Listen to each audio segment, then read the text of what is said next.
చిన్న ఇంజెక్షన్ ద్వారా మోకాలు మరియు నడుము నొప్పులకు దీర్ఘకాలిక పరిష్కారం. డాక్టర్ ప్రకాష్ గుడిపూడి. సంప్రదించండి. Allied's pain and pain management centre, Hyderabad. Welcome to RTV.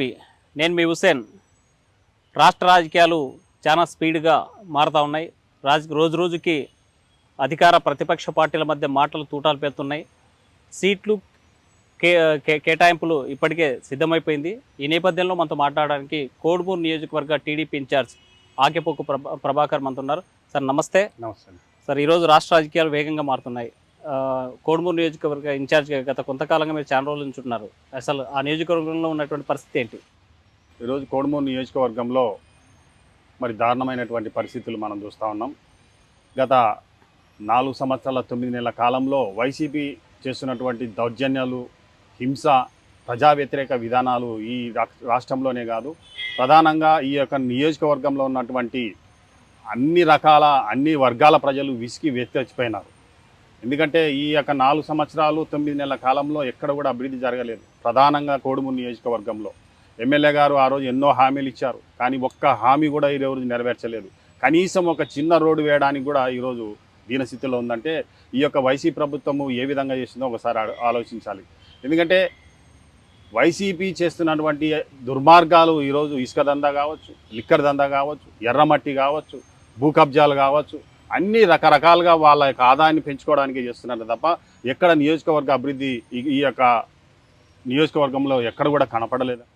నియోజకవర్గంలో ఇన్ని జరుగుతూ ఉన్నా కూడా ఏ రోజు కూడా ప్రభాకర్ టీడీపీ ఇన్ఛార్జిగా ఉన్నారు, ఎప్పుడు పల్లెత్తు మాట సుధాకర్ని అడగలేదు. అంటే మీ మధ్య ఏమన్నా లోపాయికర ఒప్పందం ఏమన్నా ఉందా? 30 నెలలు అయింది నియోజకవర్గ ఇన్ఛార్జిగా తీసుకొని. నేను గతంలో కూడా 30 సంవత్సరాలు తెలుగుదేశం పార్టీలో ఉన్నా. సుధాకర్ ఎవడు కోనికిసుగా, సుధాకర్ పైనే కాదు, ఆ రోజు ఉన్నటువంటి కాంగ్రెస్ నాయకులు ఎవరైతే ఉన్నారో శిఖామణి, తర్వాత వచ్చినటువంటి ఎమ్మెల్యే అందరిపైన కూడా పోరాడుతూ ఉన్నా. నేను ఇన్ఛార్జిగా ఉన్నా తెలుగుదేశం పార్టీ తరఫున. ఇదే సుధాకర్ మీద ఎన్నోసార్లు భూ కబ్జాలు చేసినాను, ప్రెస్ మీట్లు పెట్టినా, కంప్లైంట్ ఇచ్చినాం ఎస్పీ వరకు కూడా. ఇక్కడనే ఆమిదాలపాటి దగ్గర 2 ఎకరాల 30 సెంట్లు కబ్జా చేసినాడని ఒక ముస్లింకి సంబంధించినటువంటి ఆయన కంప్లైంట్ ఇస్తే దాన్ని మేము ఎంటబన్నాం. ఎర్రమట్టికి సంబంధించినటువంటి ఇదే దినదేవరపాడులో మొత్తం దోసుకుంటున్నారు, దాన్ని ఎంటబన్నాం. అదేవిధంగా ఇసుకకు సంబంధించిన లారీలు మరి రోజు కొన్ని వేల టిప్పర్లు పోతూ ఉన్నాయి, దాన్ని ఎంటబన్నాం. అంటే ఇవన్నీ కనబడలేదా? ప్రతి ఒక్క అధికారులకు కూడా మేము విన్నవించాం, రిప్రజెంటేషన్లు ఇచ్చినాం, ఎక్కడ పట్టుకుంటారు. మొత్తం పై లెవెల్లో దందాలు జరుగుతూ ఉన్నది. వీళ్ళు వాళ్ళకి మామూలు ఇస్తున్నారు. మా తెలుగుదేశం పార్టీ తరఫున ప్రతిపక్ష నాయకుడుగా ఆయనకి ఎప్పుడు కూడా కౌంటర్ ఇస్తూనే ఉన్నాం. ఈ లోపాయకారి చేయాల్సిన అవసరం లేదు నాకు. ఆయన ఎవరు అసలు? ఆయన ఏంది అసలు? నేను మొన్న ఏదో లక్కుగా వచ్చినాడు ఆయన. నేను 30 సంవత్సరాల రాజకీయ అనుభవం ఉన్నటువంటి వాడిని, కింది స్థాయిలో ఉన్నటువంటి వాడిని, నేను సర్పంచ్గా చేసి మరి అదేవిధంగా అడ్వకేట్గా పనిచేసినటువంటి వాడిని. ఆయన ఎవరు? నేను ఆయనకి లోపాయకారికి అవసరమే ఉంది నాకు. ఇదే మా కె కృష్ణమూర్తి గారు ఆయన డిప్యూటీగా సీఎంగా ఉన్నప్పుడు ఆయన యొక్క హాస్పిటల్కి ఆరోగ్యశ్రీ ఇచ్చినాం మేమే, మా డిప్యూటీ సీఎం గారు ఇచ్చినారు. అటువంటి ఆయనలతో నేను లోకపాయకాలు వచ్చిన అవసరం లేదు. ఇదంతా ఒట్టి బూటకం నా మీద వాళ్ళు చేస్తున్నటువంటి దుష్ప్రచారం. గారు ఆ నియోజకవర్గం నుంచి చాలామంది దళితుల ఎమ్మెల్యేలు అభివృద్ధి గెలవడం జరిగింది. అయితే అభివృద్ధి ఎక్కడ కూడా కనిపించిన పరిస్థితి, ఎందుకు ఆ పరిస్థితి అంటారు? ప్రధానంగా నియోజకవర్గము వ్యవసాయదారులకు సంబంధించినటువంటిది. తాగునీటి సమస్య, సాగునీటి సమస్య ప్రధానంగా ఉన్నటువంటిది. గతంలో ఎల్ఎల్సి వాటర్ అనేటువంటిది ఇక్కడ వరకు వచ్చేటివి, దాదాపు కల్లూరు వరకు వచ్చేటివి. తర్వాత కాలంలో అవి ఎల్ఎల్సి అనేటివి ఎంగనూరు వరకు మాత్రమే ఆగిపోతున్నాయి. అంటే ఇక్కడ ప్రధానంగా రైతాంగము పంటలపై ఆధారపడినటువంటి ఈ యొక్క గ్రామాలు సాగునీటి లేదు. సాగునీటి వస్తేనే కదా అందరికీ.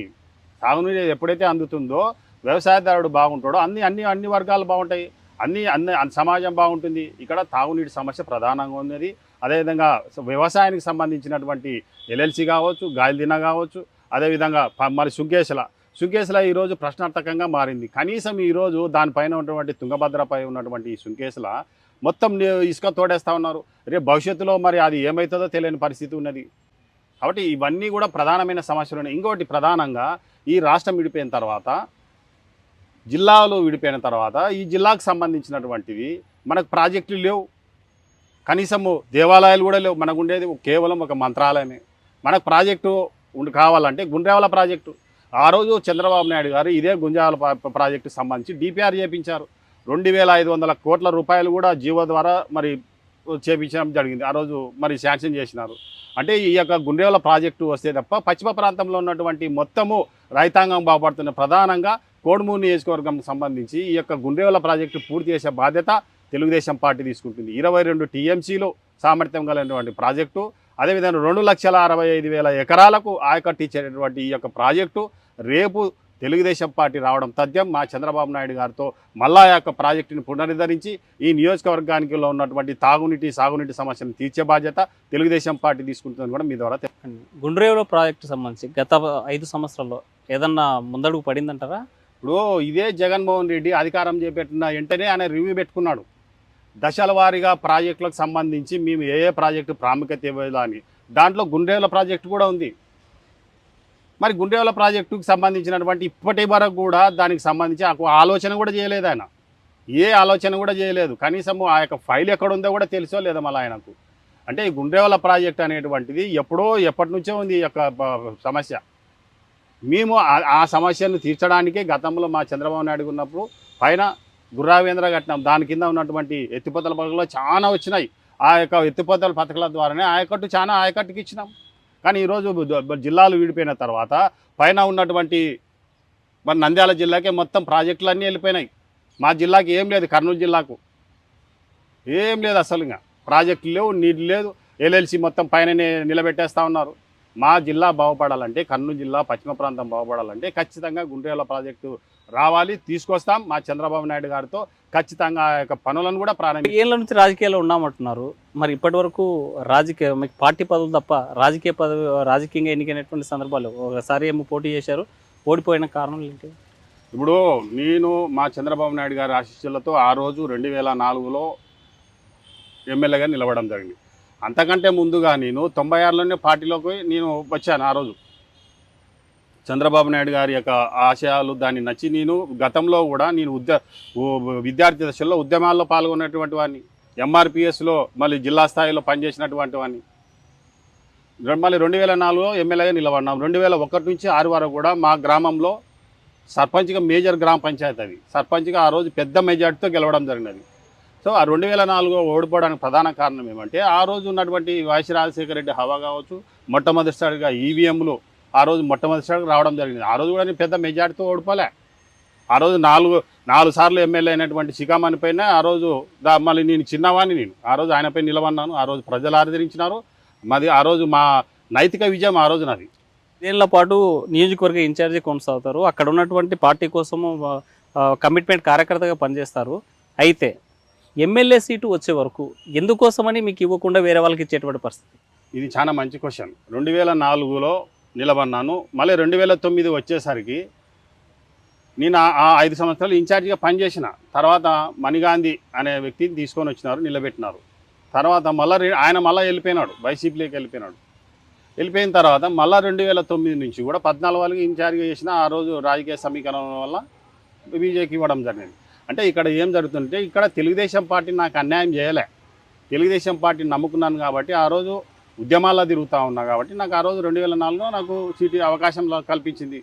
సో ఇక్కడ ఉన్నటువంటి రాజకీయ పరిస్థితులు కావచ్చు, ఇక్కడ ఉన్నటువంటి మరి పెద్ద పెద్ద నాయకులు కావచ్చు, అక్కడ మరి చంద్రబాబు నాయుడు గారిని మళ్ళీ రాంగ్ రూట్ చెప్పడమో ఇంకోటి చెప్పడం వల్లనే నాకు సీటు కోల్పోతుంది. కాబట్టి పార్టీ నాకు ఎప్పుడు అన్యాయం చేయలేదు. అంటే పార్టీ మీద ఉన్నటువంటి అభిమానంతో మీరు పార్టీ అన్యాయం చేయలేదని చెప్తున్నారేమో, కానీ మీ పైన ప్రధానంగా ప్రభాకర్ క్యాడర్ లేనటువంటి లీడరు ప్రభాకర్ ఎప్పుడు సింగిల్ ఒక 5-6 మంది మాత్రమే వెనుక ఉంటారు. అసలు ప్రభాకర్కి సీట్ ఇస్తే అసలు భవిష్యత్తులో కూడా ఎప్పుడు గెలవలేము. అందుకే ఎన్నికల వరకు వాడుకున్నటువంటి పార్టీ ఎన్నికల పోటీలు మాత్రం వేరే ప్రాంతాల నుంచి తెచ్చేటువంటి పరిస్థితి ఉంది. అందుకోసమే మీకు సీట్ ఇవ్వడం లేదంటే 2009లో గెలుస్తాడని మణిగాంధీని తీసుకొని వచ్చి ఎట్లా ఓడిపోయి ఎందుకు ఓడిపోయినాడు? మళ్ళీ సరే నేనైతే ఓడిపోతాను అన్నారు. మణిగాంధీ ఓడిపోయినాడు కదా. తర్వాత బీజేపీకి ఇచ్చినారు బ్రహ్మాండమైనటువంటి మెజార్టీతో. ఆ రోజు వైసీపీ గెలిచింది. ఓకే, మళ్ళీ నేను తీసుకున్నా. 2019లో నేను గెలవాను కదా. మళ్ళీ కొంత రామాంజనేయులు తీసుకొని వచ్చినాడు. మళ్ళీ ఆయన ఎందుకు ఓడిపోయినాడు? ఆయన గెలవాలి కదా. అసలు ప్రభాకర్ నియోజకవర్గంలో ఎవరికి తెలియదు అనేది కదా. ప్రభాకర్ అనే వ్యక్తి గూడూరు వాస్తవుని, అక్కడే పుట్టాను, అక్కడే చదివాను, సర్పంచ్గా చేశాను, నేను అడ్వకేట్ని. తెలియదే నేను రాజకీయాల్లో ఉంటానా? ఇన్నేళ్ళు 30 సంవత్సరాల రాజకీయాలు ఉంటున్నా 2004లో సీట్ ఎట్లా ఇస్తాడు నాకు చంద్రబాబు గారు? 2004 నుంచే నేను పనిచేస్తా ఉన్నా, పార్టీ పదవులు చేస్తా ఉన్నా, ఎస్సీ కార్పొరేషన్ డైరెక్టర్గా చేసిన 2 సార్లు 4 సంవత్సరాలు చేసిన ఎస్సీ కార్పొరేషన్ డైరెక్టర్గా ఉన్నప్పుడే ఇక్కడ ఉన్నటువంటి మా దళిత సామాజిక వర్గాన్ని పెద్ద ఎత్తున కార్పొరేషన్ ద్వారా లోన్లు కూడా ఇప్పించిన. ఎవరో నా మీద సరిపోయినటువంటి వాళ్ళు వ్యక్తిగతంగా దుమ్మెత్తిపోయడమే తప్ప ఇంకోటి కాదు. నేను తెలియదంటే అది చాలా మరి ఆశ్చర్యకరమైన విషయం. ఇక్కడ ఒకటి ఏం జరుగుతుందంటే, నేను చదువుకున్న వాడిని, అడ్వకేట్ని, ఉద్యమాల్లో తిరిగినటువంటి వాడిని, నేను ఎవరికి లొంగను, ఆత్మాభిమానం కలిగినటువంటి వాడిని, ఎవరికో మడుగులొత్తి పనిచేసేటువంటి వ్యక్తిని కాదు. తెలుగుదేశం పార్టీ కోసం పనిచేస్తా, నారా చంద్రబాబు నాయుడు గారికి పనిచేస్తా తప్ప ఇంకొకరి కింద పనిచేయను అని వీడు వస్తే రేపు పొద్దున మమ్మల్ని ఇంకా రకరకాలుగా ఇబ్బంది పెడతారనే తప్ప నన్ను తప్పించడం దానికన్నా ఈ 2024 ఎన్నికల్లో ఖచ్చితంగా తెలుగుదేశం పార్టీ అభ్యర్థిగా నేనుంటున్నా, గెలవబోతున్నాను కూడా మీ ద్వారా తెలియస్తాను. ప్రభాకర్ గారు, మీ మాటల్లో స్పష్టంగా ఒకటి అర్థమవుతుంది. మీరు ఏమంటున్నారు? నేను నికారస్ అనేటువంటి వ్యక్తిని, నేను సింగిల్గా ఉంటాను, నేను పార్టీతో మా నాయకుడు లోకేష్ చంద్రబాబు తప్ప మాకు ఇంకెవరు లేరు అంటే లోకల్గా ఉన్నటువంటి లీడర్షిప్ కలుపుకొని పోవాలనేటువంటి బేసిక్ పాయింట్ మర్చిపోతున్నట్టు. అంటే మీరు గమనించండి, ఇప్పుడు ఈ నియోజకవర్గంలో ప్రతి 4 మండలాలు ఉన్నాయి. 4 మండలాన్ని ఒక మున్సిపాలిటీ ఉంది, దానికి ఒక సిస్టమ్ ఉంది.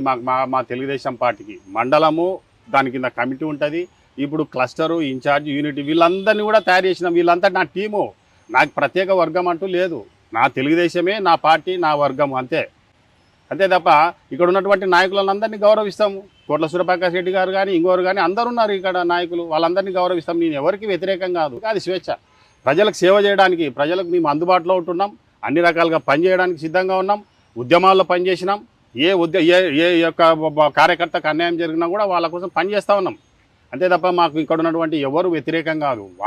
వాళ్ళని గౌరవిస్తాం. అన్ని రకాలు కూడా వాళ్ళ పార్టీలో కూడా సముచితమైన స్థానం ఉంటుంది, అంతేగాని వారి వ్యక్తిగత ఎజెండా పెట్టుకుంటే మనం ఏం చేయలేము. గారు, మనం స్పష్టంగా చూసినట్లయితే సరే పార్టీలు ఏదైనా ఉండొచ్చు, శిఖామణి సుదీర్ఘకాలం ఎమ్మెల్యేగా పనిచేసినటువంటి చరిత్ర ఉంది, మణిగాంధీ కొంతకాలం, ఆ తర్వాత వచ్చినటువంటి మురళి ఒకే టైమే, తర్వాత వచ్చినటువంటి సుధాకర్ పరిస్థితి కూడా ఒకేసారి. ఎందుకోసమని ఎవరు వచ్చినా ఎక్కువ కాలం అక్కడ నిలబడలేకపోతున్నారు, ఒకేసారి సింగిల్ టైం ఎమ్మెల్యేగా నిలబడిపోవాల్సిన పరిస్థితి ఎందుకు వస్తుందంటారు? శిఖామణి గారు ఎమ్మెల్యే 4 సార్లు అయినాడు, సంతోషం.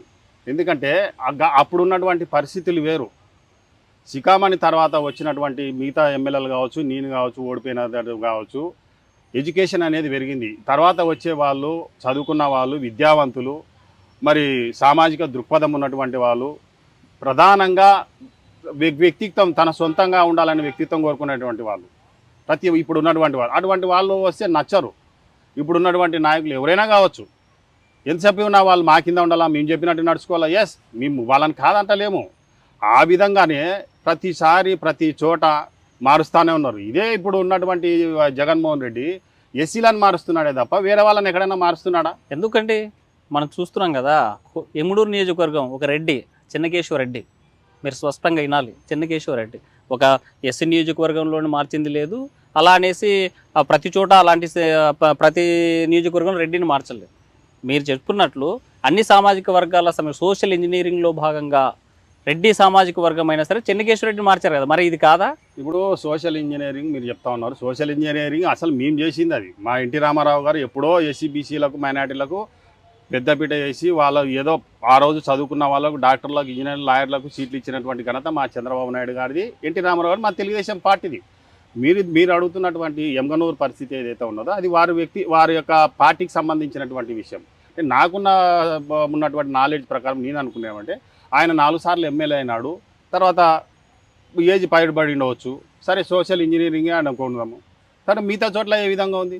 మేము చేస్తున్నాం కదా ప్రతి చోట, ఇప్పుడే కాదు ఎప్పుడో చేసినాం. మేము 20 సంవత్సరాల క్రితమే ఈ యొక్క నియోజకవర్గం బీసీలకు పెద్దపీట వేసినాం. డిప్యూటీ సీఎం ఇచ్చినటువంటి ఘనత మా తెలుగుదేశం పార్టీది ఈ యొక్క కర్నూలు జిల్లా నుంచి, అంతే తప్ప ఆయన వచ్చి ఇప్పుడు మేము సోషల్ ఇంజనీరింగ్ చేస్తున్నాం అంటే బూటకం. అది కేవలం ఆయన చేస్తున్నది తనకు ఎవరైతే మరి అక్కడ ఉన్న పెత్తందారుల యొక్క ఆధీనంలో ఉంటారో వాళ్ళని పెడుతున్నారు, అంతే తప్ప వ్యక్తిగతంగా మరి వాళ్ళకు ప్రాబల్యం ఉన్నటువంటి వాళ్ళని తీసుకురావడం లేదు, స్పష్టంగా అర్థమవుతుంది. ఉమ్మడి కర్నూలు జిల్లా చూసుకుంటే ఎస్సీ నియోజకవర్గాలు కోడుమూరు, నందికొట్కు, ఈ నియోజకవర్గాల్లో గెలిచినటువంటి అభ్యర్థులు, గెలిచినటువంటి నాయకుడు అస్తిత్వం కోసం ఎందుకు పోరాటం చేసే పరిస్థితి ఎందుకు వస్తుందంటారు? ప్రతిసారి మనం నందికొట్కులో ఇలాంటి సిచ్యువేషన్ ఉంది. తాజాగా ఈ గత 5 ఏళ్లలో కూడా సరే పార్టీ ఏదైనా ఉండొచ్చు, సుధాకర్ అనేటువంటి ఇద్దరి మధ్య ఆధిపత్య పోరు, ఈ ఈ ఈ సిచ్యువేషన్ కారణాలు ఏమో ఏంటి? ఏదైనా పార్టీ కావచ్చు, మా యొక్క సామాజిక వర్గానికి దళితులు కానీ, ఎస్సీలు కానీ, బీసీలు కానీ, అదేవిధంగా ఎస్టీలు కానీ, వాళ్ళు ఈరోజు ఈ యొక్క కర్నూలు జిల్లాలో జరుగుతున్నటువంటి పరిణామం ఏదైతే ఉన్నదో ఈ యొక్క పార్టీ పరంగా, సరే వాళ్ళ పార్టీ ఏదైనా కావచ్చు, అక్కడ ఉన్నటువంటి మిగతా అక్కడ ఉన్నటువంటి కాదు, మేము ఒకటే చెప్తున్నాము, అక్కడ ఉన్నటువంటి ఏ నాయకుడైనా కూడా పూర్తి స్వేచ్ఛ ఇవ్వాలి ఎస్సీలకు కానీ, అక్కడ ఉన్నటువంటి ఎస్టీలకు కానీ. అంతే తప్ప ఒకరు చెప్పితోతల్లో పెట్టుకోవడం వల్ల దీనివల్ల ప్రజలు దెబ్బతింటారు. ఈరోజు ప్రజలు గమనిస్తున్నారు కూడా, ఇక్కడ ఉన్నటువంటి దళిత సామాజిక వర్గం కానీ మిగతా వాళ్ళు కూడా గమనిస్తున్నారు. వ్యక్తిత్వంగా సింగల్గా అంటే నిజాయితీగా పనిచేసేవాడు ఎవడైతే ఉంటాడో వాళ్ళని దగ్గర తీస్తున్నారు. మీరు గమనించండి, ప్రతి నియోజకవర్గంలో ఇక్కడ ఉన్నటువంటి మిగతా నియోజకవర్గాలు ఏదైనా కానీ ప్రజల కోసం స్వచ్ఛందంగా కానీ వ్యక్తిగతంగా కానీ వాళ్ళు వచ్చి మేము పని చేస్తామంటే సహించలేకపోతున్నారు. సో అటువంటి పరిస్థితులు కూడా ఏ యొక్క పార్టీలో ఉండకూడదని కూడా నేను కోరుకుంటున్నాను. మీ పార్టీలో ఉన్నటువంటి ఇప్పుడు ప్రస్తుతం ఉన్నటువంటి విష్ణువర్ధన్ రెడ్డి దస్తగిరి అనేటువంటి ఒక ప్రపోజల్ తీసుకొస్తున్నారు. దస్తగిరికి సీట్ ఇవ్వాలనేటువంటి ఒత్తిడి చేస్తున్నారు. సో దస్తగిరికి ఈసారి కూడా ప్రభాకర్కి మొండి చేయి పడబోతుంది, దస్తగిరికి కన్ఫర్మ్ కాబోతుంది అనేటువంటి రాజకీయ వార్తలకి మీ సమాధానం? అసలు దస్తగిరి ఎవరో తెలియదు, నేను ఆయన ఫోటోలో చూసినాను అంతే. మేము విష్ణువర్ధన్ రెడ్డికి అగనెస్ట్ కాదని కూడా మొట్టమొదటి కూడా చెప్తున్నా. ఇక్కడ చంద్రబాబు నాయుడు గారు ఆల్రెడీ డిసైడ్ అయిపోయింది నా సీటు, ఇంకా మళ్ళీ ఆయనకి ఇచ్చేది ఏంది ఉంటుంది. నేను 2024 ఎలక్షన్లో నిలబడి ఆయన క్యాండిడేట్ అప్పుడు తెలుగుదేశం పార్టీ అభ్యర్థిని గెలుస్తున్నా. ఇక్కడ అందరి ప్రజల సహకారంతో నేను గెలుస్తున్నా తప్ప ఇక్కడ దస్తగిరి అనేటువంటిది క్వశ్చనే లేదు. ఉండొచ్చు, ఎవరైనా అడగవచ్చు, ప్రజాస్వామ్యంలో సీటు ఎవరైనా అడగవచ్చు, ఇంకా ఎవరైనా అడగవచ్చు. ఎస్సీ నియోజకవర్గాలు అనేది కాదు, ప్రజాస్వామ్యం దేశంలో ప్రజాస్వామ్యం ఉన్నటువంటి దాంట్లో ఎవరైనా సీట్ అడగవచ్చు, ఏ సీట్ అయినా అడగవచ్చు. మీరు ఆర్టీవీతో మాట్లాడుతున్నారు, స్పష్టంగా సీటు నాదే కన్ఫర్మ్ అయిపోయింది ప్రకటించబోతున్నారని చెప్తున్నారు. ఇందులో ఎలాంటి మార్పు జరగదంటారా? 100%, 200% నో మార్పు, నో చేంజ్. మార్పు ఎందుకు జరుగుతుందండి? ఇదే వీళ్ళు చెప్తున్నారు కదా, 30 నెలల కాలమైంది నియోజకవర్గ ఇన్ఛార్జిగా నేనుండి పార్టీ ఇచ్చినటువంటి బాధుడు, ఇదేం కర్మ సభ్యతము. ఇప్పుడు బాబు సూరికి భవిష్యత్ గ్యారంటీ 53 రోజులు మా పెద్ద ఆయన అక్రమంగా నిర్బంధిస్తే ఇదే నాయకులు ఎక్కడ దాక్కున్నారు? ఇదే కోడుమూరులో మేము 38 రోజులు నిరాహార దీక్షలు చేసినాం. రోజు 200-300 మందితో నిరాధలు ఇచ్చినాం. ఎక్కడ దాక్కున్నారు ఇదే నాయకులు? అంటే ఈరోజు మాకు సీటు వస్తుంది మేము ఇస్తామంటే ఇదేం పార్టీ ఏమంతా అనాలోచితంగా లేదు. అంటే పార్టీ కోసమని మేము ఎన్ని కేసులు మా వల్ల పైన ఎంతమంది మీద కేసులు పెట్టినారు, దాడులు చేస్తూ ఉన్నారు. ఎక్కడ దాక్కుని ఇదే నాయకులు ఏం చేస్తూ ఉన్నారు?